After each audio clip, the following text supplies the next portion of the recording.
Je préfère travailler avec quelqu'un qui a un niveau CEP que de travailler avec quelqu'un qui a un niveau bac, licence, master ou doctorat.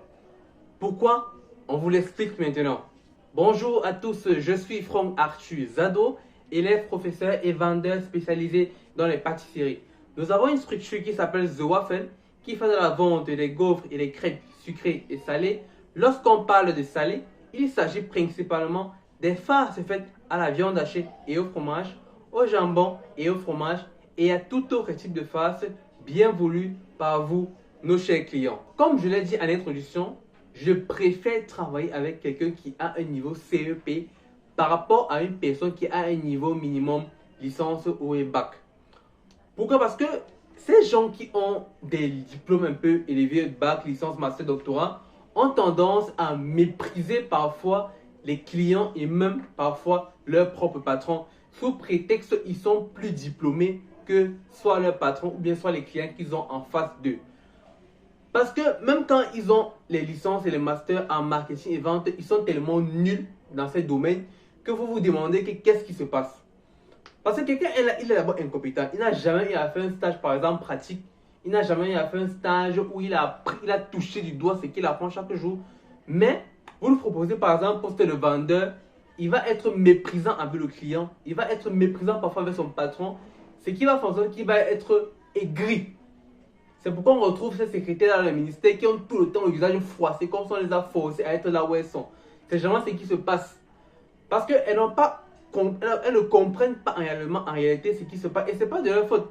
C'est psychologique et elles se disent qu'elles méritent mieux que ce qu'elles font actuellement.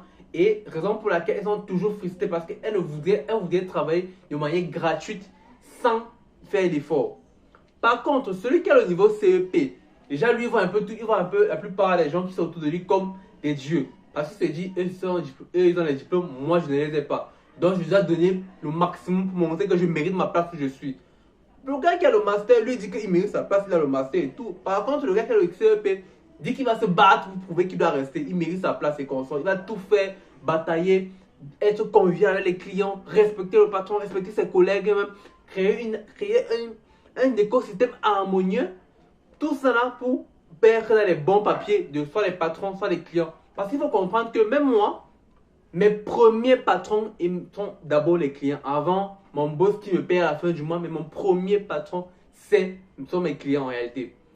Tant que vous ne comprenez pas cela, vous allez tout le temps être frustré. Lorsque vous avez accepté par exemple de travailler pour un certain poste qui est, on va dire, en dessous de peut-être votre diplôme, parce que vous estimez que vous méritez mieux, les gens en réalité qui ont des gros diplômes ne mettent généralement pas long dans les entreprises où il y a les postes comme vendeur, tout cela. Non.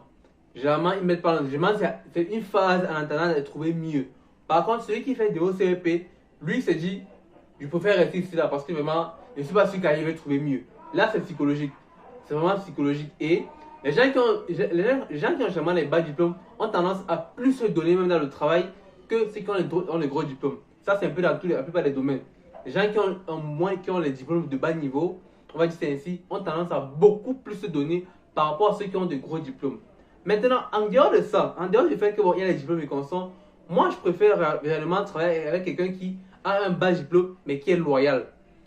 Que de travailler avec quelqu'un qui a un haut diplôme mais qui a la compétence. Parce que laissons le diplôme, allons sur la compétence qu'on veut.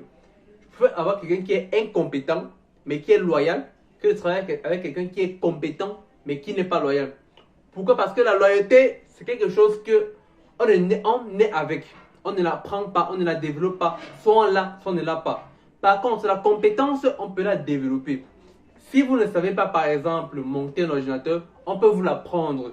Mais vous confiez, par exemple, les données sensibles de l'entreprise qui fait cela, comme par exemple, où est-ce qu'ils se fournissent à matériaux et consorts. Là, il faut être loyal pour garder ce secret pour vous et ne pas les divulguer par rapport à la concurrence.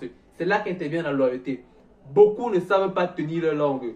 Beaucoup aiment bavarder. Beaucoup ne savent pas ce qu'on appelle la confidentialité. Beaucoup ne savent pas être loyaux envers leur patron. Non, beaucoup ne savent pas cela. C'est pourquoi préférez toujours la loyauté par rapport à la compétence. Vous allez développer la compétence et tout ça. C'est vrai que tout le monde a un prix. Il ne faut pas dire que non, moi, je ne peux pas, on ne peut pas m'acheter. Non, tout le monde a un prix. Parfois, c'est juste que votre prix est tellement élevé au point où très peu de gens y arrivent. Mais tout le monde a un prix. Il vous suffit qu'on vous mette dans les bonnes conditions.